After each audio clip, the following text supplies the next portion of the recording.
Hi guys. Real talk time today.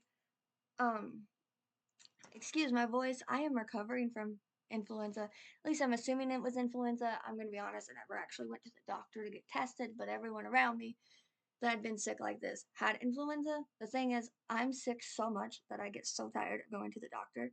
And there's this one doctor in particular. My primary doctor is always booked up. Like, I have to schedule my um, appointment to get my anxiety meds and stuff done months before the appointment because she's always booked up. So I always end up getting this other doctor, and this other doctor likes to prescribe random crap, and I will get like vitamins B's and C's and Tylenol prescribed and stuff over the counter. And one time she didn't believe me.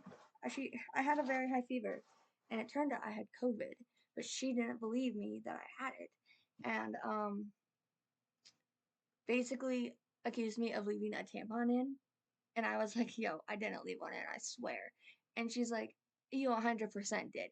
You need to go home and check, or I'm going to check for you. And I was like, excuse me? And so I don't like going to her. And so I tried to avoid the doctor at all costs because I prefer girls over guy doctors. I just think their bedside manner tends to be better. And so I didn't actually go and get checked out. But so I have been surviving on Sudafed this past week, and I am finally getting it out. Gunk is starting to come out, but my voice still sounds like a frog, so you're gonna have to put up with me. That being said, I was so excited. This sounds weird, but I'm a Libra and we live for drama. We don't like to be part of it, but we like to watch it, okay? And I opened up my feed the other day and I saw some drama. And it was book drama, okay?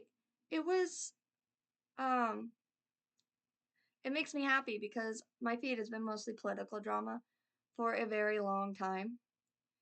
But this post, I screenshotted it so I could find it. This post is book drama related. And in the book worlds, there's never a shortage of drama, okay? Authors in general are known to be very vain, very outspoken type of creatures. Like, this has gone back since before we were authors. This has gone back to bards, okay? Like, Ben Jonson and William Shakespeare hated each other, all right? There were always authors that were conflicting. There's always authors that are defending one thing and not defending another. Um, and lately, a bunch of the authors I know have been posting political stuff because politics and writing also tend to go hand in hand because we write to explain things, we write to show the world what's going on. Um, and so that tends to go hand in hand. But this popped up, all right? And this is a post by a publishing house called Quill and Flame. What's going on here? And they are using a hashtag, and the hashtag is sick of the smut.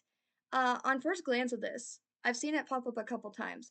On first glance of this logo, I'm gonna try to cover the faces so you don't know who posted it.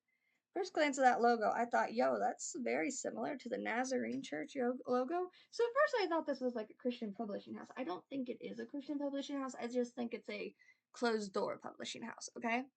But they made a post that said, here at Q&F, we feel very strongly about romance. In our books, you'll find romance showcased across various genres, but you won't find open door scenes. We feel the market already has enough smut, but there are significantly fewer options when it comes to closed door romance. If you'd like to hear more about that, you can expect in our book about what you can expect in our books, please pop over and visit our website. The link is in our bio. If you'd like to stay in the loop, you can sign up for our newsletter while you're there. Are you hashtag sick of smut? Okay, so this has caused quite the stir in the indie world. Specifically, most of the authors I follow are indie, independently published instead of traditionally published. And they're the ones that I'm seeing this post by. What the heck is that? That's so good. This was a new pop I saw there. Wild cherry and cream. I love it. Anything berry and cream, man. Strawberry, cherry, blackberry and cream, anything like that. I love it. So, a bunch of indie authors are posting um like, the irony is that Quill and Flame sounds like a perfect name to publish some amazing smut under. Um, Hashtag sick of smut. How about hashtag sick of closed doors? Things like that. So here's the thing. I think the hate is coming from the wording. I think people are tripping over the wording. I don't think they should have used hashtag sick of the smut. You can be a closed door publishing house and not wreak havoc on someone else's likes, okay? So some people like smut, some people don't. I'm in the category where I will read smut, but smut just for the sake of smut is not something I like. I very rarely read instant romances because of the fact that the smut comes so fast and I feel like there's no proper build up to it at all. But um if the smut fits in with the story, then I'm fine with it. Like what's her name? She wrote The Love Hypothesis and Theoretically in Love. She just had a new one released. What is her name? Why am I blanking?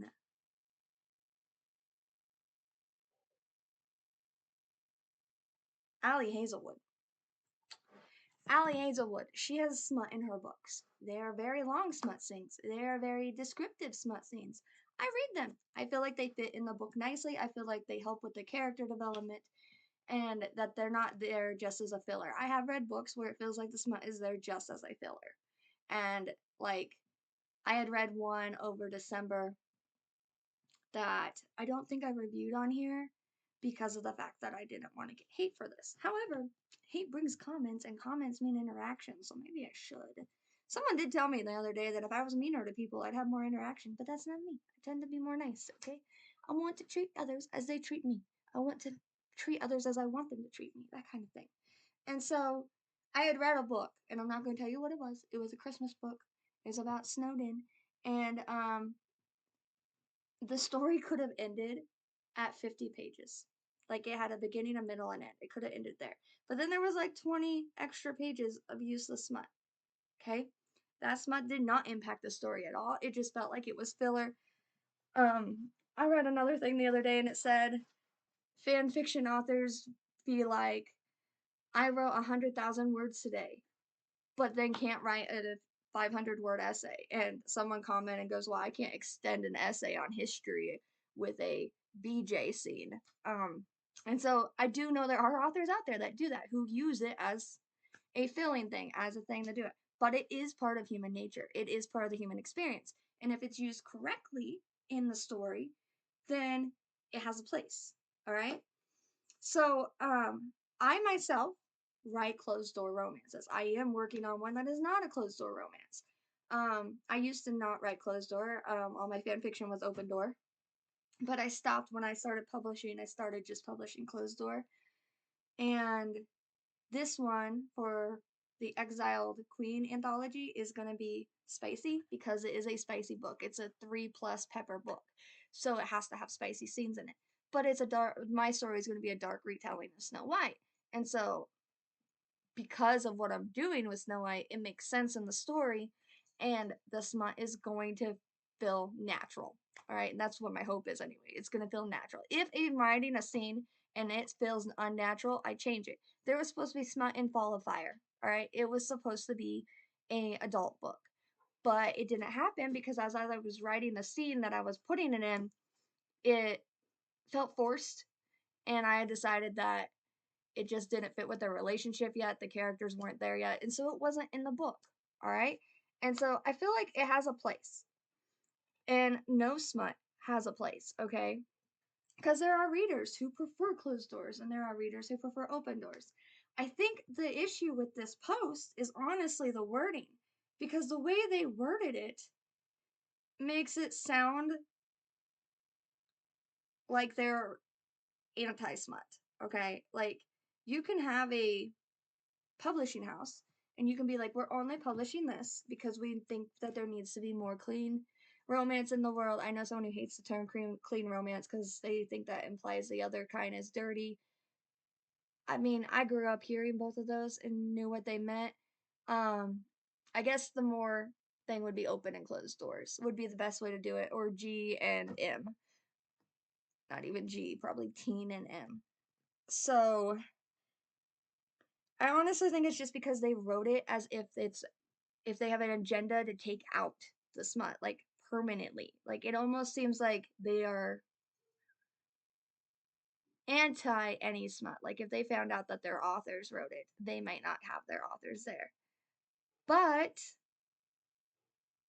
at the same time, it also, I mean, it makes sense. We feel that the market already has enough smut, but there are significantly fewer options when it comes to closed door romance. I agree, okay? And I've gotten hate about that before. I've made a post about it before, and people were like, oh my God, you're anti smut. I'm not anti smut. I'm okay with smut in certain places. But do you know how hard it is, especially nowadays, to find a fantasy book, a fantasy romance book, that without smut in it? All right, I love romantasy, but there's very few that are closed door policy.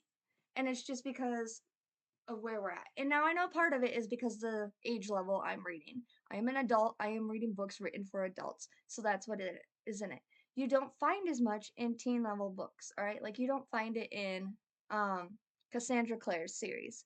She has a smut scene in her Malik series, the Red Scroll series.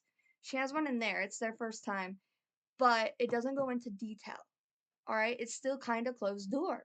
And that's because that's a teenage book. They don't need all the details. They're not ready for all the details in a way.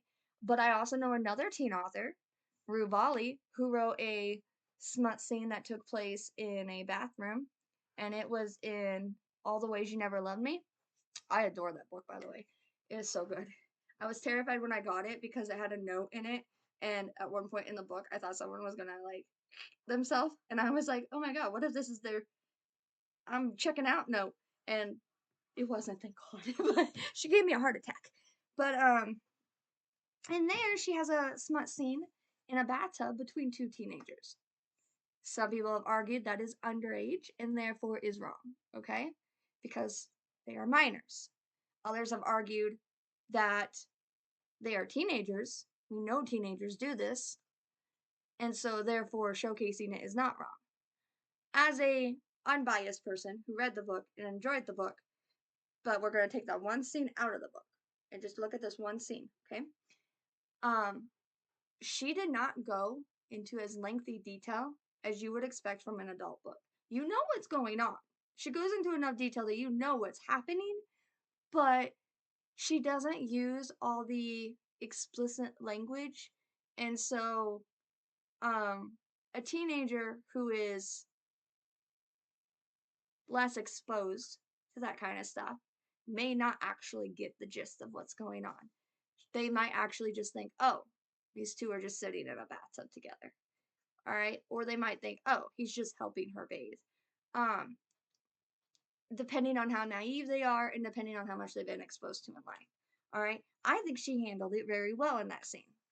So I think both have a place in the writing world, but I really think that places like Quill and Flame need to be careful how they say things because, especially in our world, and I know it's hard, guys. I've gotten it too. I know it's hard. You say something and you're trying to get a point across, but then someone comes up and goes, "You mean this?" And you're like, "No, I didn't." I can see how you interpreted it that way, but I didn't. Like, um, I had a conversation with someone the other day, and it was just a random person, and we were discussing Helluva Boss. And I said that I'd like to see a redemption arc for this character, Stella. And they said that I said that abuse was okay, which is not what I was doing. I was just saying I wanted to see them redeemed. I know that they've committed abuse, but people can change, and I want, because of the backstory involved in that specific character, I'd like to see reconciliation to a degree, not to the romantic degree. I still want Stolas to stay with Blitz, but I would like the two to reach common ground. All right. And so I know how easy it is for people to misinterpret you and stuff. And so I kind of feel bad for Clear and Flame, but at the same time, I mean, you can't tell me that they didn't know what they were doing when they posted hashtag sick of the smut. You could have just put hashtag closed door romance. Okay? Hashtag sick of the smut makes it sound like you are willing to go to war against these people, like you are trying to start a movement of some kind. And so I'm going to be watching that and seeing how that develops just because I find it interesting. Let me know how you feel about smut and in the comments. Tell me what you feel about it. Tell me how you think it should be used in books. Do you think that it should be in certain books? Do you think it shouldn't exist at all? Let me know.